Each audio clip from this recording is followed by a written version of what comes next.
ஆண்டவரால் ஆசீர்வதிக்கப்பட்ட அருமையான தேவ ஜனங்களே, இன்று நாம் வாசிக்கக்கூடிய தலைப்பு என்னவென்றால், ஓய்வு அவசியம். அவர் அவர்களை நோக்கி, வனாந்தரமான ஓரிடத்தில் தனித்து சற்றே இளைப்பாறும்படி போவோம் வாருங்கள் என்றார். மார்க்கு 6வது அதிகாரம் 31வது வசனம்.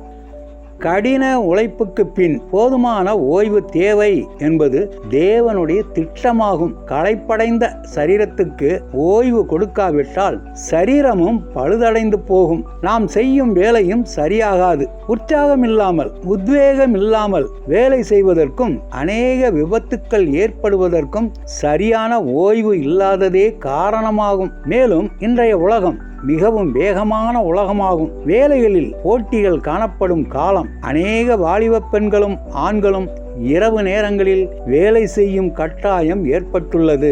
வேலைப்பளு அதிகமாவதினால் மனிதனுடைய சமாதானம் பாதிக்கப்படுவதோடு குடும்ப சண்டைகளும் தற்கொலைகளும் அதிகமாகின்றன. மிக வேகமாக முன்னேறி வரும் சென்னை தற்கொலைகளிலும் மிக வேகமாக முன்னேறி இந்தியாவிலேயே முதல் இடத்தை பிடித்திருப்பதாக பத்திரிகையில் செய்தி வெளியாகியிருக்கின்றது. இதற்கும் காரணம் ஓய்வில்லாததே. இந்த செய்தி 2008ஆம் வருடம் வந்த செய்திகளாகும். இதை அறிந்துள்ள நம் பரமபிதா முதலில் மனிதனை உருவாக்கின உடனேயே அவனுக்கு ஓய்வு நாளின் ஆசீர்வாதத்தை கொடுத்தார். ஓய்வு நாள் மனிதனுக்கு ஓய்வை அளிப்பதோடு புத்துணர்வையும் கொடுக்கின்றது. மேலும் மனிதன் அந்த நாளில் தேவனோடு உறவு கொள்வதன் மூலம் அவனது ஆத்மா மறுமலர்ச்சி அடைகின்றது. ஓய்வு நாளில் மனிதன் தன் குடும்பத்தோடு அதிக நேரம் செலவழிப்பதால் குடும்ப வாழ்க்கையும் பலப்படுகிறது. இவை யாவற்றையும் அறிந்துள்ள சாத்தான் ஓய்வு நாளின் மகத்துவத்தை மனிதன் புரிந்து கொள்ளாதபடிக்கு அவர்களது மனதை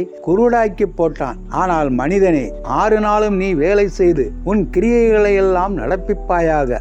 7ஆம் நாளோ உன் தேவனாகிய கர்த்தருடைய பரிசுத்த ஓய்வு நாள். அதிலே நீ வேலை செய்ய வேண்டாம் என்ற உன் சிருஷ்டிகரின் ஆலோசனைக்கு செவி கொடுத்து பார். உன் வாழ்க்கை செழுமையடைவதைக் கண்டு நீயும் உன் குடும்பமும் மகிழ்ச்சி அடைவீர்கள். என் பரிசுத்த நாளாகிய ஓய்வு நாளிலே உனக்கு இஷ்டமானதை செய்யும்படி, உனக்கு இஷ்டமானதை செய்யாதபடி உன் காலை விலக்கி உன் வழிகளின்படி நடவாமலும், உனக்கு இஷ்டமானதை செய்யாமலும், உன் சொந்த பேச்சை பேசாமலும் இருந்து ஓய்வு நாளை மனமகிழ்ச்சியின் நாள் என்றும் கர்த்தருடைய பரிசுத்த நாளை மகிமையுள்ள நாள் என்றும் சொல்லி அதை மகிமையாக எண்ணுவாயானால் அப்பொழுது கர்த்தரில் மன மகிழ்ச்சியாய் இருப்பாய். பூமியின் உயர்ந்த இடங்களில் உன்னை ஏறி இருக்கும்படி பண்ணி உன் தகப்பனாகிய யாக்கோபுடைய சுதந்திரத்தால் உன்னை போஷிப்பேன் என்கிறார் தேவன். ஏசாயா 58வது அதிகாரம் 13வது வசனமும் 14வது வசனமும். ஆண்டவர் தாமே நம் அனைவரையும் ஆசீர்வதிப்பாராக. ஆமென்.